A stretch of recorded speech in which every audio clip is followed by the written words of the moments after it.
இப்போ நீங்கலாம் உங்க மேனேஜர் திட்டுனா என்ன பண்ணுவீங்க? ம். நார்மலா ஒரு ஜெனரலா ஒரு ஆளா இருந்தா, சரி, ஐயோ! ஓவரா திட்டிட்டானே! அப்படின்னு சொல்லிட்டு போயி, நம்ம கூட வேலை பார்க்குற கோவொர்க்கர்ஸ் கிட்ட அந்த காரியம் போகும்.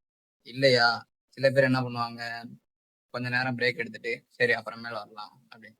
ரொம்ப ஹார்ஷா மேனேஜர் திட்டிட்டாருன்னு வச்சுக்கோ, என்ன வேலைய விட்டே நிக்கலான்ற அளவுக்கு யோசிக்க வேண்டியது. அங்க தான் ஒரு ட்விஸ்ட் இருக்கு. அதே இது நான் என்ன பண்ணுவேன் தெரியுமா மேனேஜர் திட்டும்போது?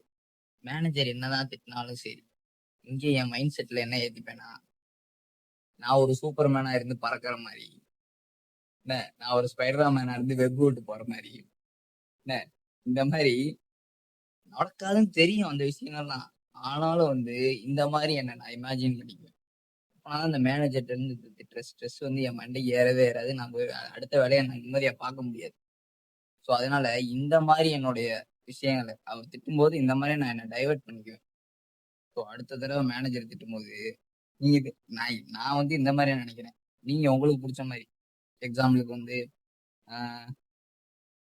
இன்னைக்கு அந்த ஏதாவது வெளியில போயிருந்தா நல்லா இருக்குமே, இல்லையா இல்ல ஏதாவது ஒண்ணு நம்ம பண்ணிட்டு இருந்தா நல்லா இருக்குமே, இப்ப அதை சாப்பிட்டா நல்லா இருக்குமே, சாப்பிடறத பத்தி யோசிங்க, இல்ல வேற ஏதாவது ஒண்ணு பத்தி யோசிங்க.